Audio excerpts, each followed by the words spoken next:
A lot of today's artists, yeah, like I said, they don't handle themselves like a brand. They claim branding. I see a lot. They put up posts and the hashtag branding, branding, branding. But I don't think they've actually sat down to think what is branding. I don't know. I think their idea of branding is to look good, to make things look glossy and stuff. But fine, branding is perception. But it's more than a perception. It is more about the experiences and different activities that you do together to appeal to your audience, and that creates your brand. A brand can be built in a day, can be built over time. No one built a brand in a day. When people know you for a specific character, a specific thing, or they see some kind of quality, or they see your journey or your rise, then it all influences how they appreciate your brand. You understand?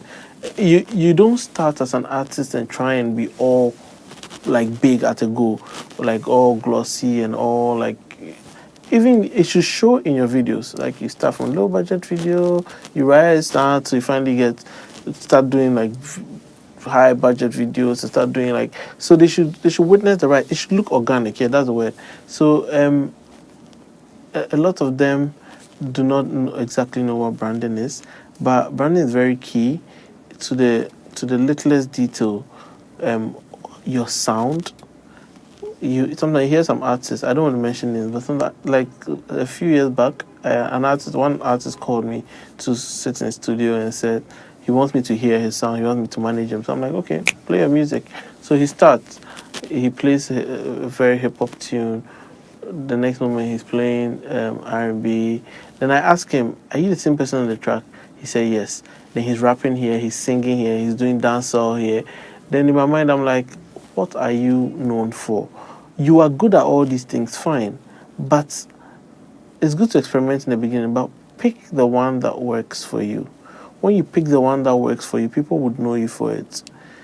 When Mr. Easy started music, I always like to use him as a reference because he's the closest artist I've worked with, and I've been with him through his rise. He originally loved dancehall. He loves dancehall. If you hear PP dance, you see he's trying to do that kind of reggae, lavender, PP dance. Like, he likes that kind of thing. But after he did Banku Lights, and he realized that, the girls love this. Once the girls love this, the guys too love it. They automatically, and you see, like, music like that, that are talking about love or emotions or real life things, they appeal to the heart, and that's perfect for a brand. Brands need to be emotive, like it needs to appeal to your emotions. You like a specific brand because you have some emotional connection with it. There's something they call love mark brands. Like, you can love Coke so much that even if they come and put all those videos out there that Coke is depleting your teeth, or can melt a bucket or something, you will still buy it and you will still rubbish it and say, what, Coke is Coke, I've been drinking Coke since. Like, you love it no matter what, because they do so many things all over the world. Share a Coke campaign, things that make you feel emotional. Someone comes to give you a bottle with your name on it, and you love Coke, like, you unflinchingly. Like, it becomes like Coke becomes like that's your boyfriend or your girlfriend that you really love. That's the same way your brand should touch people. When we did Bankulize and we saw that it was touching people, people were playing it in their snaps, it was sharing it, people were using it in their videos for weddings. We realized that, this is more connecting than the PEP dance that you are doing. PEP dance, fine, people will dance to it, but up to now, people still play Bankulize and use it for stuff because it's still like, it still touches you. You get what I'm saying? So when we figure that strategy out, then we know that, okay, now this is going to be your sound. Keep your voice the way it is. Gruff, you don't have the prettiest voice, but you have melody. Keep it low, mellow, and sweet. Keep doing the love music. Keep singing. So that's why he's kept that formula. And if you hear 90% of Mr. Easy's music is always about love, some girls, some relationship. He's always talking about women, and it's working for him. He's doing his shows, and you see 80% of the people in there are women, and the guys are at the back. You rarely see his show and you see guys in front. No. But still, the guys love it low key. Like, I'm sure your friend here has Mr. Easy's music back to back in the playlist, playing his car. You understand? But when you go to the show, he just stand at the back. But basically, it has roped everyone in because it's emotional. Yeah, so there are times that I feel down and maybe I just want to listen to Life is Easy because it makes me feel okay when I no get do that kind of thing. That oh, your man, they tell me no, then it makes me feel like okay, I'll make it one day. I don't have money now, but one day I'll look back and Baba God do them for me.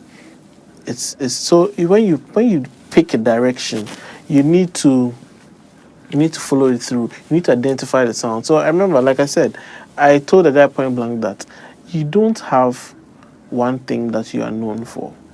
Figure that thing out. See whether it works and hammer it and drill it down so everybody knows that this is you. They should hear your voice or an ad-lib of yours somewhere or a beat and even know that this is listen, Kojore's how do you call it, sound. You should hear an instrument on the song and immediately you should know that this is a Mr. Easy song. So it has to first come with the sound. When you get the sound, then it comes with the look.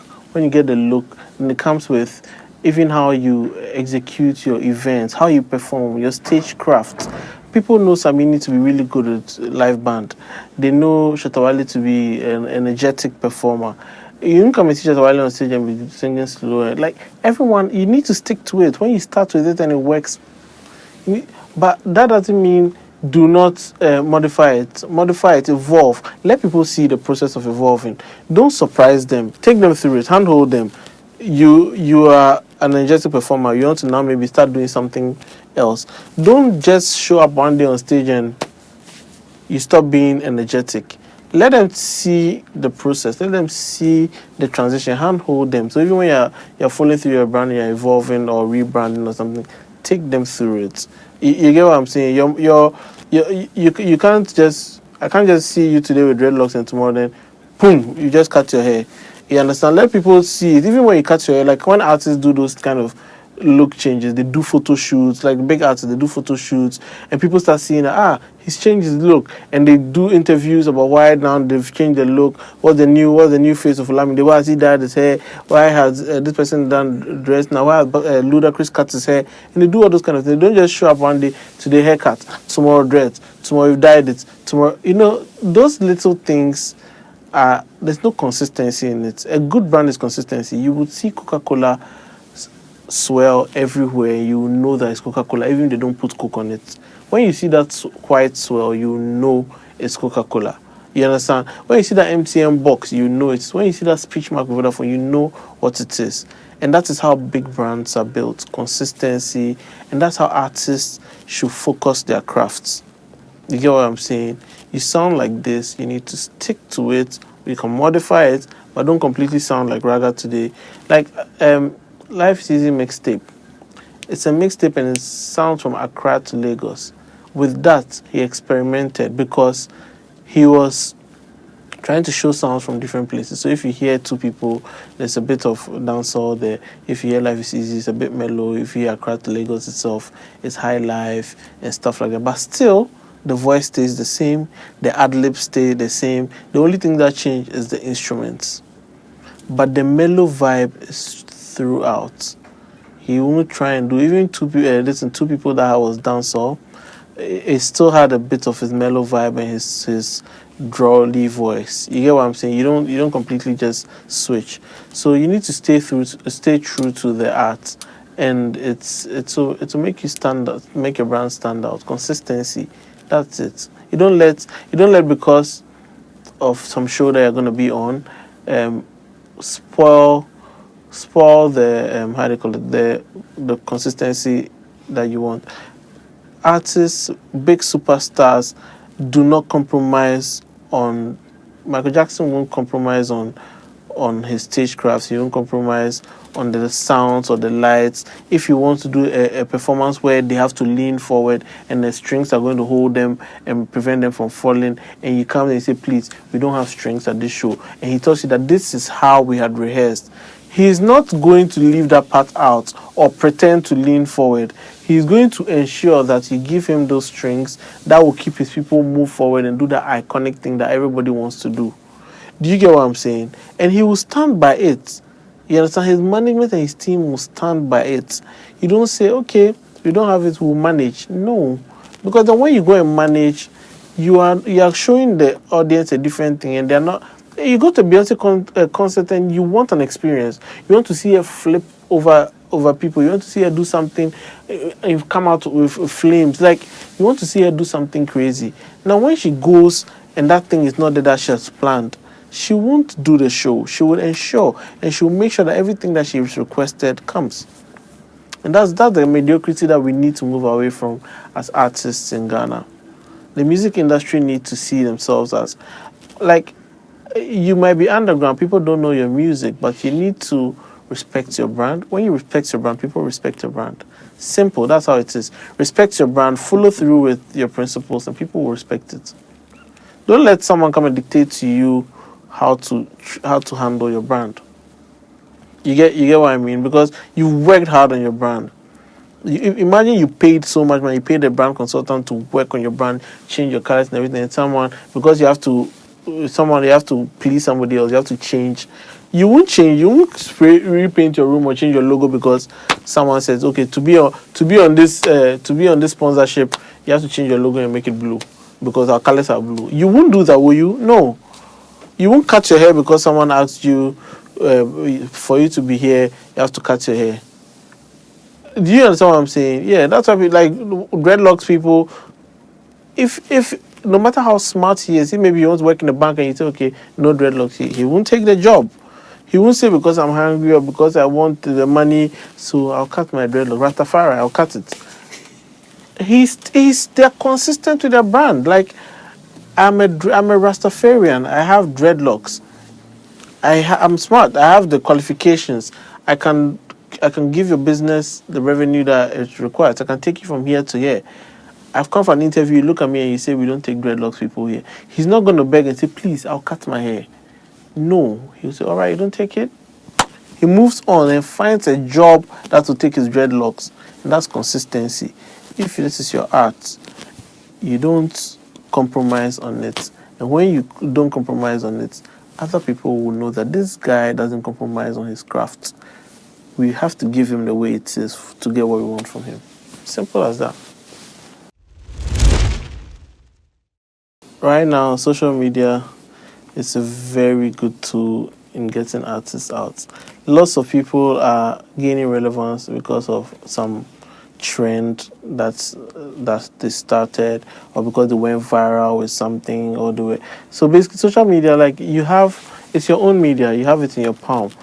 Now, apart from it just being organic, where people used to, those times when, if you don't know how to you're not a social person, or you don't know how to you don't know what content to put out to get people going, and you can't afford it, then you'll be stuck in some limbo. But now at least you have paid methods for you to push your craft. So even if you're bad at it, you just sponsor it and people will see it. Now, there's so many ways. I'll give you a very good example.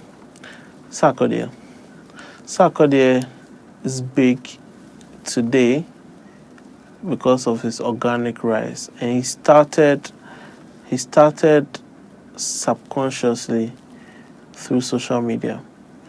In his mind, he was just in the streets, rapping hard, recording videos, but those videos were making it to social media, and now people were respecting the hustle, seeing his talent, seeing him on the streets, seeing how relatable they are. When they felt like they could relate to him, then they wanted to give him a chance to shine. You understand?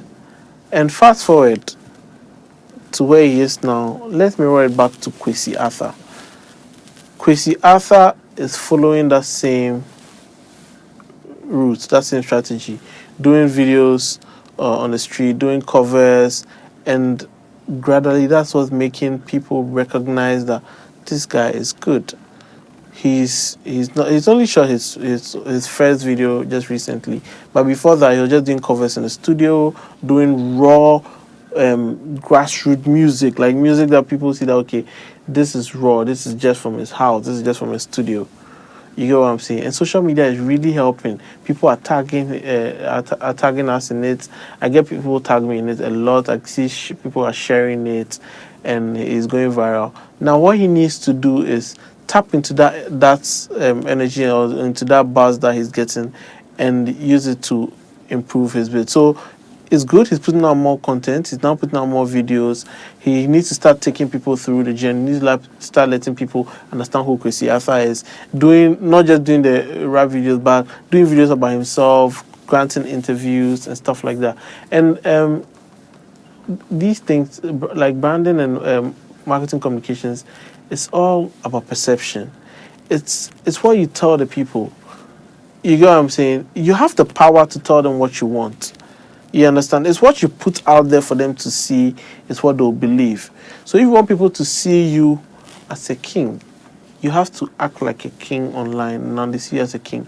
You want people to see you like a star, you act like a star online. You want people to see you that like your hustler from the street, you depict that and you put it out there. You understand? I'm not a street boy. If I do a video right now in the street, I will look very odd.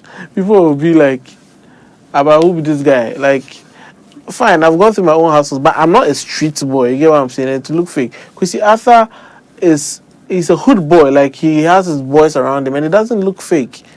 No matter how you want to forge that kind of thing, you can't forge it.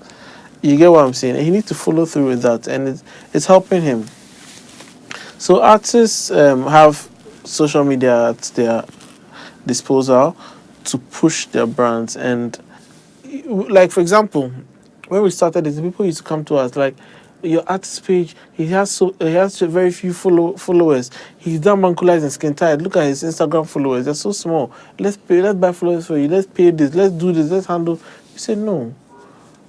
Why are you buying followers? Why are you buying an audience that are not willing to come there? If they call you and they drag you into a room for a party that you didn't want to go, would you have fun? If they call you, they just send you to a room and they say, "Oh, we're having a party, so you've been brought here."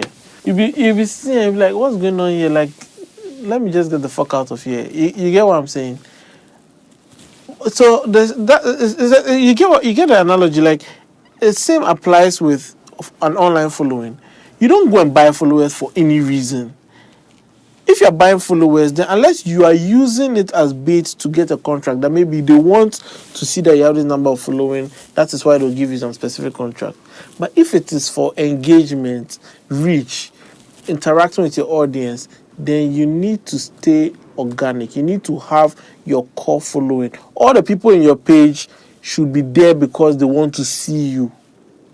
Don't go and influence anybody to come and follow you. Don't go and drag people into a party that they don't want to be. You understand what I'm saying? So people used to come to us, they want to boost our page, they want to increase the following. I'm like, at the right time, we were doing our own ads, and we realized that those some people will actually go and click and they'll follow. Then we know that, okay, we had a referral from here to here. You get what I'm saying? But not that we just went to buy followers in Chinese. You see, there are a lot of celebrities in Ghana who have like 300k followers, and half of them are eggs. Like, I mean, like they are not like proper accounts. So when they post something, you see it doesn't tally with the engagement. You see that someone has 200k followers, but he posts something and they have 500 likes and 8 comments. It doesn't make sense. If you have 200k followers, at least some large percentage you should have 3,000 plus likes. You should have this in 64 comments and that kind of trend. You understand what I'm saying? Your shares, your retweets and stuff should tally with how organic you are, and you would know actually. Now you can't even measure because your followers are not real. And you can't tell which ones are not real and not real because right now you bot in between and it's mixed. So when you post, you don't even know who this guy, does he like this for? Like, you don't know who is liking your posts. So the organic way is always the best, and people need to be patient. Like, artists start and all of a sudden they want to be big, they want to blow up overnight. See, it is not easy. You can give up, but when you see the progress, you need to keep working towards it. Like, I respect Kofi Kinata a lot because he came out a long time ago and he's been doing this and doing this and doing this, and now he's getting the recognition that he wants. People are paying him the right amount of money. People are putting him on shows. He's winning awards, and he just needs to continue like pushing his art. But basically, all I'm saying is that I respect him because he's been consistent. He's been pushing despite everything. He's been pushing. I respect Guru too because he's been pushing hard, and I know that it gets a point like people. It will be so unmistakable, like that you would have no option but to respect Guru and put him in that place where he rightfully deserves. You get what I'm saying? So, yeah, and that's consistency. Be consistent. Don't give up. Like, are you doing the art because of people? Are you doing the art because of you have a goal? Fine, but that goal is your goal. It's not. You're not doing it for the fans. The fans will come and say all kinds of things and discourage you online. But you need to put your mind that this is what I want to achieve. I'm doing this for myself. There's what we call waves. Like when you say, oh, the new wave. Like there's actually a wave, like sea wave, like it comes and it goes. When your wave comes, you need to ride that surf very well before it crashes back into the sea and you become like everybody else. And that wave. So I'll give you an example. Like there's been the Kasahari wave when Sarkodie came, and if you remember very well, there was Sarkodie, there was Yapono, there was Guru, there was Yaosiki, there was TJ, there was loads of them, like all of them sounding alike. Now, in a position like that, one of you must make it. All of you can't be a Sarkodie. You understand? So if you are riding a wave, you need to be different. You need to find a way to be very different from the rest. But if all of you are going and you're all doing like Sarkodie, like how is one going to? Definitely, it's only one person who will make it. Yes, and the rest of you will be popular. I don't know if I say, but like, okay, Guru is big. Guru goes to play in Gabon or other places, and he has people like, oh my God. And people outside ask, like, why is Guru not as celebrated in Ghana like Sarkodie? It's not that he's not talented. It's just that the wave he came out on was being ridden by another one like him who pushed harder. You get what I mean? So he was riding that same wave with Sarkodie, and he didn't lose out per se, but one person had more domination. That's how Yapunotu fell through the cracks. He didn't concentrate on his brand. Yasiki, Opanka. You get, like, all of them came out on that wave, and definitely one person will stand out, and the rest will just be like, sound like him. Mr. Easy's wave, it's a completely different wave, the Afrobeat wave. And there are people trying to sound like him now. People are doing things to sound like him, but he's been able to, with him, I can't mention names, but he's been able to stand out unique about himself because he has a defined brand. He knows what he wants. There's a direction, there's a strategy, and because of that, he's been able to. And he's hardworking. Like, he puts out content like lots for you to hear. So there's a wave. Like, and if you need to ride a wave really well, like D'banj, like the Maven's period, like more hits. There was that wave, and the people who came around D'banj too. Even they are label mates. There are people in label when Mohit was at its peak. But ask yourself, why aren't people so crazy about the Prince, who is Don Jazzy's brother? If you are Don Jazzy's brother, then you should even be bigger than D'banj. But why aren't people, even after D'banj left, the Prince is not an artist that like people, oh my God, the Prince or Dr. Sid, like they are known, like fine, but one person will ride the wave. The same way in the label, one person will be that big person. So and I always say this, don't be an artist in another artist's shadow. That's what Skills was struggling with Wizkid. Following Wizkid, thinking that being Wizkid's shadow would make him big. Maybe in the beginning, just to be affiliated, and you move on. And you're a different person, so you need to concentrate on your craft and stand out unique. Being an artist's shadow never helps. You understand? It only suppresses you, or it makes them see you as this person's boy. Then now when you do music, it's stuck. It's a, see, like I said, it's a perception thing. It's in your mind that Skills is Wizkid's boy. Whatever he does is Wizkid's boy. If Wizkid hadn't broken away from Banky, he could have remained as Banky's boy. You get what I mean? So it's also good. The breakups are good. The separations are good. Sometimes they can be on the same label, but all of you need to be. And they do it very well outside. You see, Akon is managing Gaga, managing someone else, but they are all being pushed completely differently. You don't see them always together trying. You don't see another artist following his label mate around like, without you, I can't survive. No. They might be on the same label, but I don't even know they're on the same label. On paperwork, fine, they're on the same label, but they are pushing them differently, in different directions. You all have different destinies. You don't go and be another artist's shadow, or it kills you. All in all, I believe that if you want to ride a wave, right, sometimes the wave is good because it opens the way for a genre.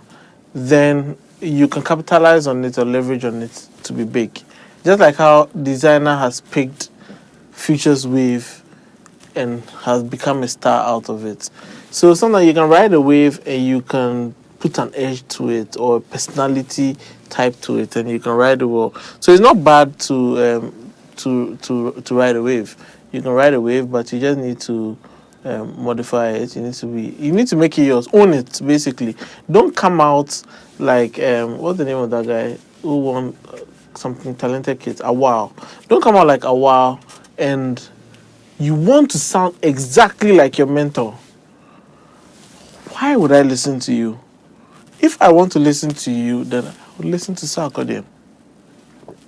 You get where I'm coming from, right? So if you want to pick, he's your mentor, you pick his style, but you modify it so that you become like a better version of him or a different version of him. But you can see that the roots are from this place. So many people have mimicked Fela. You understand? Fela is great, like he's the greatest. He started some sound. And the Afrobeat sound is highly influenced by Fela's music. You get what I mean? You can see Fela too was influenced a lot by High Life in Ghana. Because he moved to Ghana, came to do High Life, came to perform with High Life bands and stuff, went back. So you can see there's still a lot of High Life influencing his sound. Nigerians don't want to hear this. You understand? Easy said this recently and became an issue. Don't hear how someone sounds like and say, this is my mentor, so I'm going to sound like him, I'm going to be like him, and dress like him. Like I see people doing music like Easy and they even dress like him, they want to wear their hats. Why would you want to do that to yourself? Why don't you want to be somebody else? Why don't you want to be known as this person? You understand? When you're original and you're you.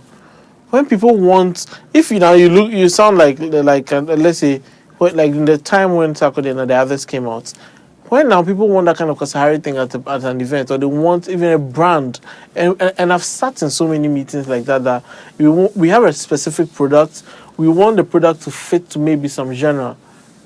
We look for the best in that genre, we go for the person. We don't go and say, we are not getting Kojo, so let's go and take Amma, because Amma sounds a bit like, no. Who is the best in that genre? Pam. You get what I mean? When we're looking for someone who can move the youth, when I was working with Vodafone X, and we were looking for someone who can move the youth, someone who can shut down stadiums, we wanted that kind of trendy, we went straight for Sarkodie. We didn't go for somebody that we felt like, it sounds like Sarkodie, but he's a bit... No, we went for the biggest. When you're unique and you're yourself, people identify you for that, and they call you and they pay your money's worth. No one will go and pick a clone. They want you. If you want Beyonce, you want Beyonce. If you want Jay-Z, you want Jay-Z. If you want Future, you want Future. You won't go and take a Panda. You get what? You ain't going to take a Designer. You get what I mean? Yeah. So, yeah, you need to be unique to your art. So, I was speaking to someone. This person is not even...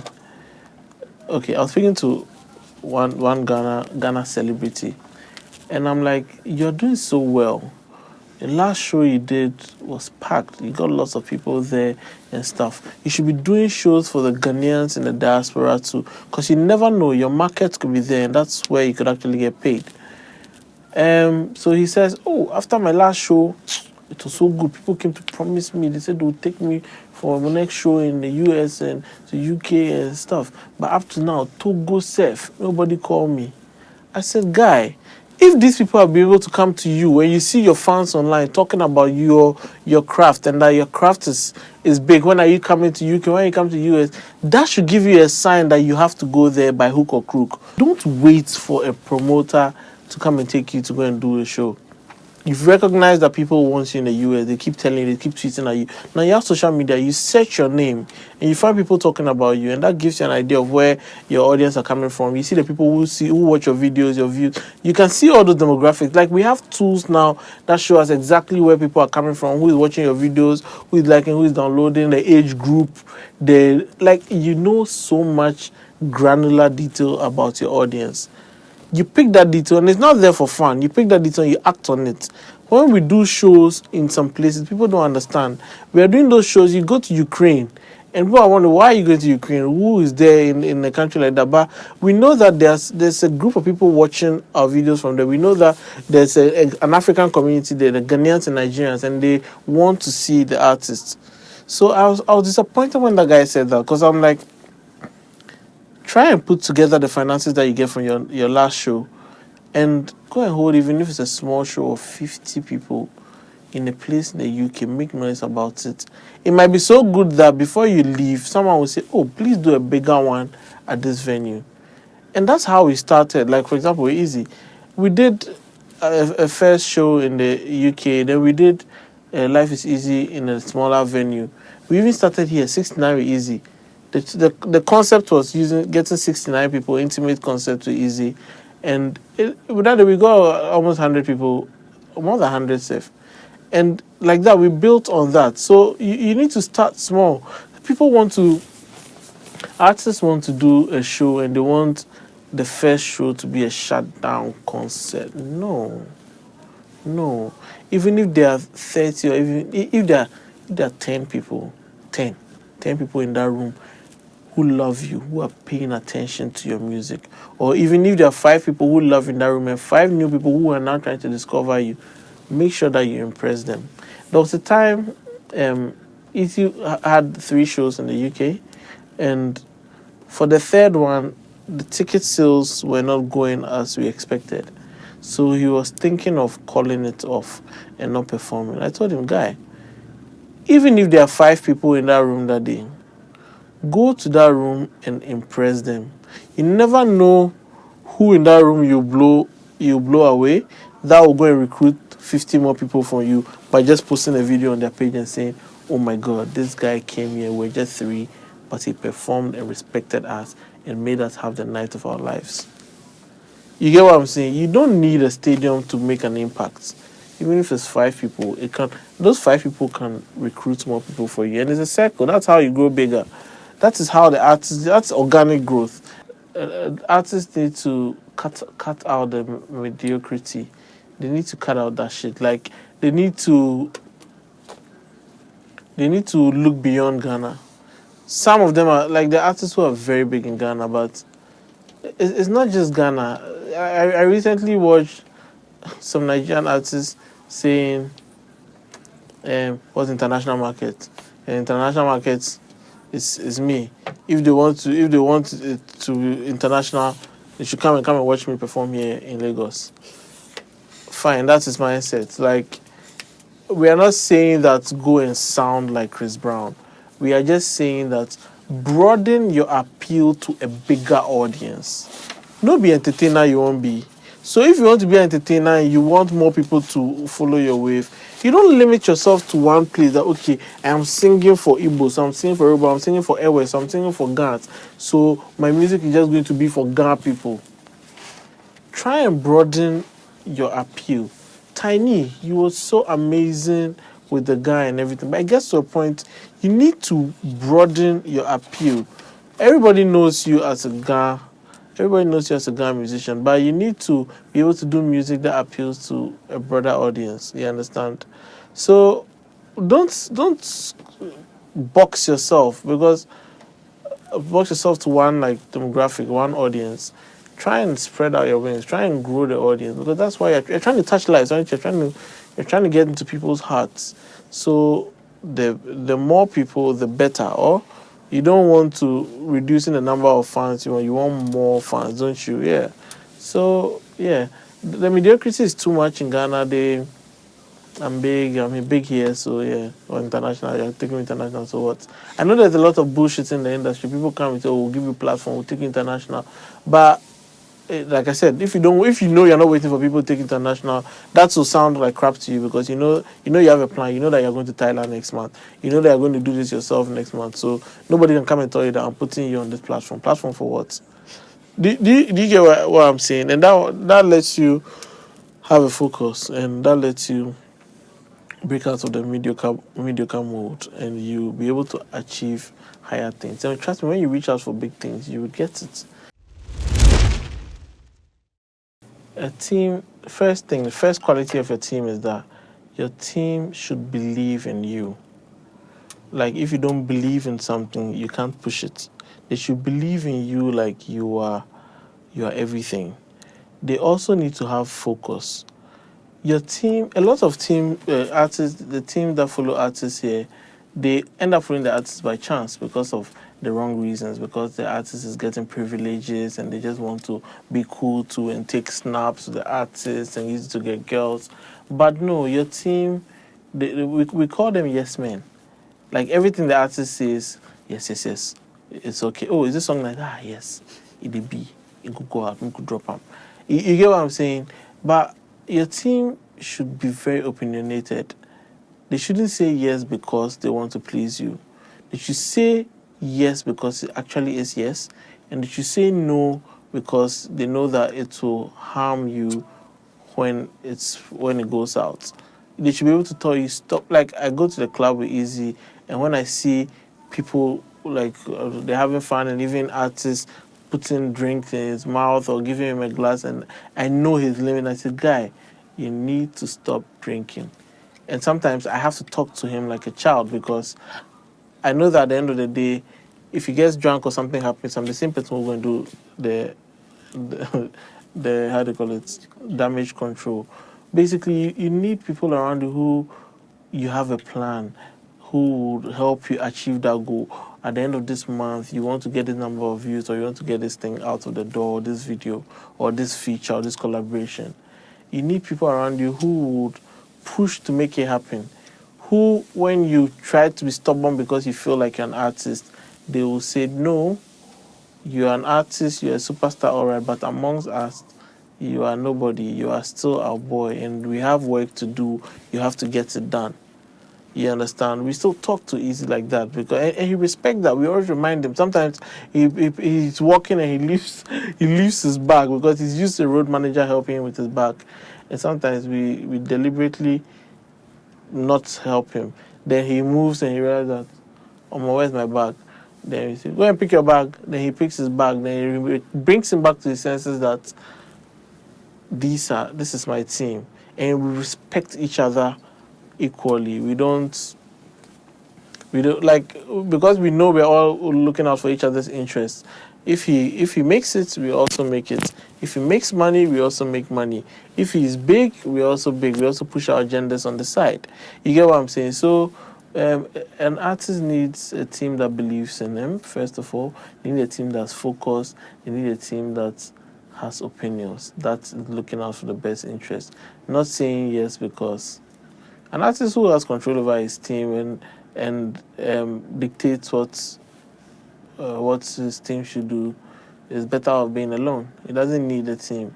You understand? It's better off just getting somebody he can send around, but not, because those people around him that are useless then, because even people like that can even be infiltrated by a competitor artist. You get what I'm saying? Yeah. So the artist needs a strong team that's very opinionated. Yeah. Drifting, I've been drifting, losing focus. I can't sleep at night no more. Instead I lay in my bed, counting off all these regrets. Sun starts speaking, gotta start my day again.